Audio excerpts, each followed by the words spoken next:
What's going on, everyone? We're back with another episode, talking about some wrestling, talking about that good old dirt sheet bullshit. But this week's news, well, more like last week's news, this is about our good pal William Regal leaving the world's greatest company, All Elite Wrestling, to go back to the hated, villainous, disgusting, disturbing WWE.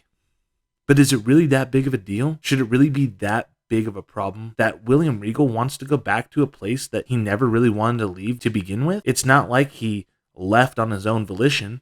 He got released by Vince McMahon. And if it was up to anybody else, I don't think that he would have left.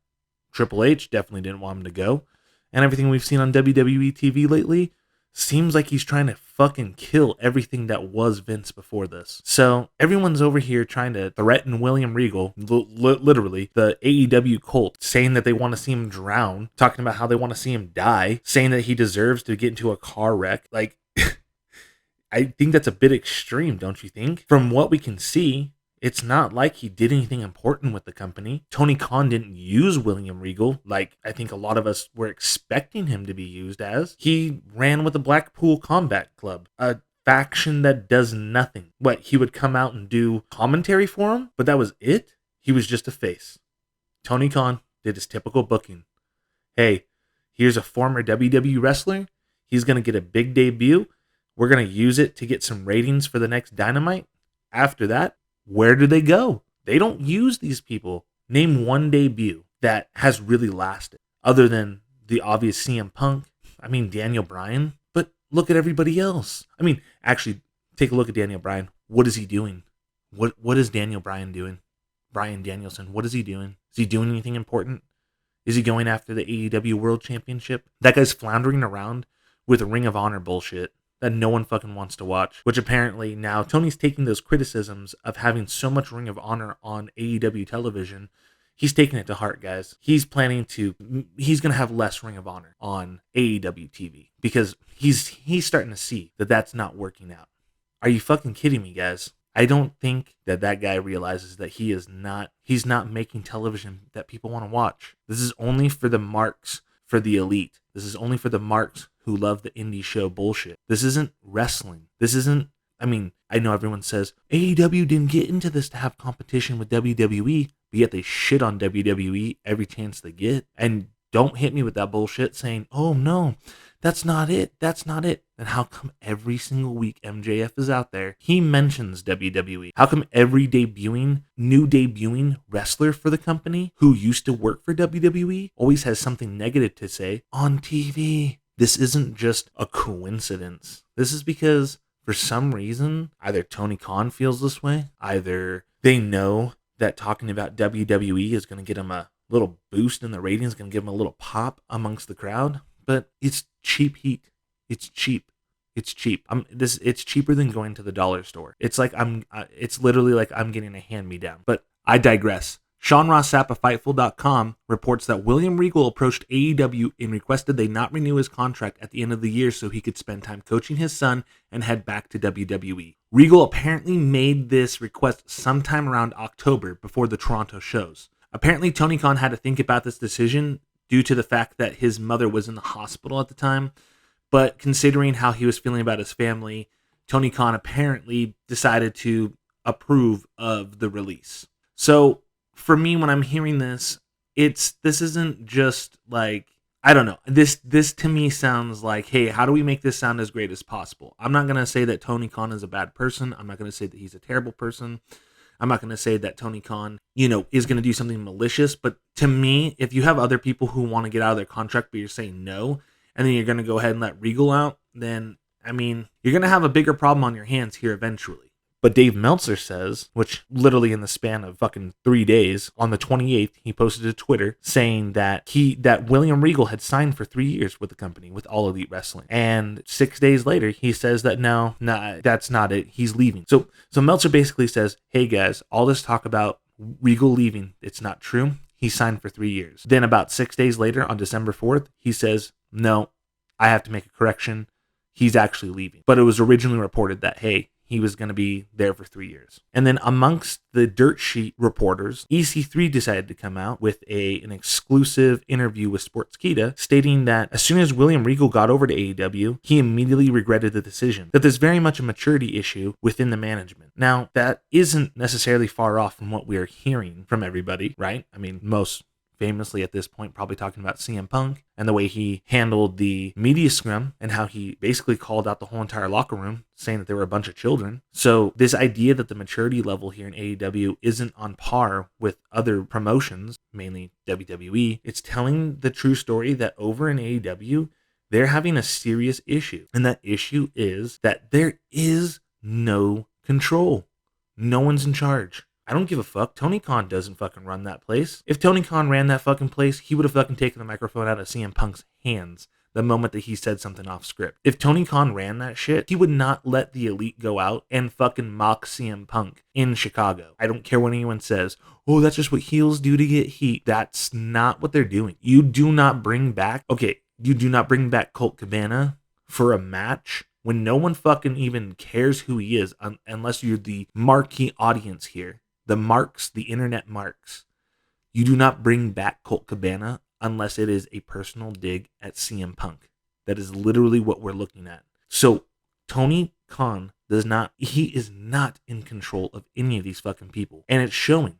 And if people like William Regal, which, I mean, I know this is not coming out of Regal's mouth, but if this has any sort of truth to it, what does that really mean for this business? What does that really mean for that company? AEW did have someone come out and say, hey, I'm going to dispute what EC3 said. And Brian Pillman Jr., he gets up on Twitter and he says, hey, I just want to clear up some of this confusion. Some of the stuff that you guys are hearing about Regal, thinking there's this maturity issue. Guys were, going up to Regal. Maybe it wasn't always 20 people gathering around the monitor talking to Regal and picking his brain, but people would. People would go up there and they would talk to him and ask for his advice. So either two scenarios happened here. Either people legitimately went up to Regal and said, hey, will you check out my match and tell me what I can do better? And Regal gave them the advice, but they didn't listen to him, which Edge summed this up perfectly in an episode of his podcast. I wish I knew which one it was. I mean, go back and listen to every last one of them if you really want to. But Edge said this perfectly. Hey, if you're coming up here and you're asking me for advice about something that I think that you should do, and then the next match you have, you don't even use that advice, what's the point of me watching this? What's the point of me being here? What's the point of me talking to you? And I think that this is really what it is. Regal had 10 people. Oh, Regal, what should I do? How do I get over? How do I do this? How do I make this look good? And I think Regal gave the advice, and none of them listened.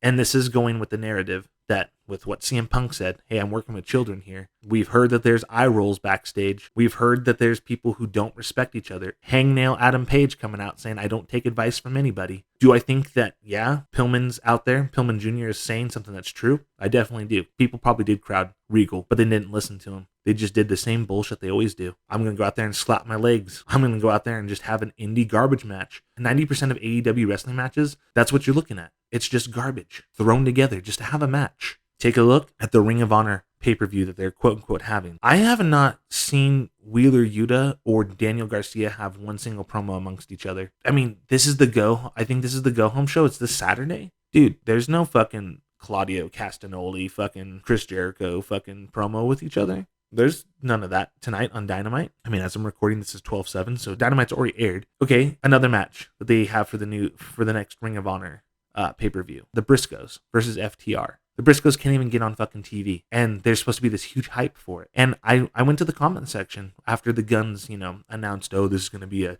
dog collar match or whatever the fuck it is. And someone's like, hey, I don't understand why it's this way. Literally got attacked by the fucking AEW cult. Oh, what, you don't know about the things that they do? What, you don't know about the history? Well, hey, sorry.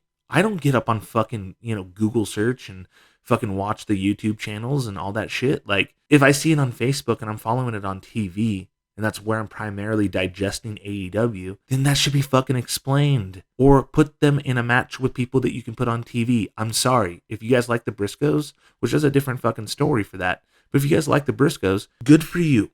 But right now, they can't be used on TV, and it's not smart to continue to fucking build matches around them if you can't even fucking promote it. So it's fucking stupid. I don't care what you think. It's fucking stupid. I don't care if they have history. It does not make fucking good TV when you don't have the people involved to fucking promote it. See? It's kind of starting to sound like William Regal actually had a fucking good reason to leave this company. Sounds like Regal was onto something, saying that there's a maturity issue, meaning there's probably fucking people in this company who want advice but don't want to fucking listen to it. It's fucking baffling. And then they want to talk shit, and then they want to say, oh, we're doing so good over here. Okay, if the fucking building's on fire, I don't think you're fucking doing too good, okay? It's a hot mess right now, and I think that with Regal leaving, who is somebody who is a veteran, whether or not his reasons are because there's maturity issues, whether or not it's because he wants to go back and he wants to manage his son, the fact is that he came into AEW roughly 9 months ago, and he didn't do anything. And if backstage he's feeling like he's not being respected, or his opinions aren't being valued when he is literally, I would say he's definitely one of the top guys with some great insight. And if he doesn't feel like he's being respected, then I think he has every right to leave that company. Yes, and I think he's professional enough. He did the job. He did the whole thing with MJF, did the whole thing with Moxley. I know there's no payoff for either of those two, but he did his job. And does Regal have a legitimate reason to leave this company? All answers are pointing to yes. There's something going on behind the scenes in AEW that Tony Khan doesn't want us to know, and we're never going to find out. And we're just going to start to see these people not fucking show up. They're going to stop showing up. They're going to stop doing it, and it's going to go away. Next thing you know, AEW is going to be like Impact in a small fucking garage with a sliver of the people who care about it, which is sad because there's nothing more important in the wrestling business than being able to have competition or an alternative, or just, I don't know, get the rumblings going, get that blood flowing. But now this is like a one-legged animal that you loved. This is your dog that you've had for fucking 15 years. And it's like you're getting sad because you remember all the great memories, and then it's just, it's going. You see them slowly dying. And that's AEW.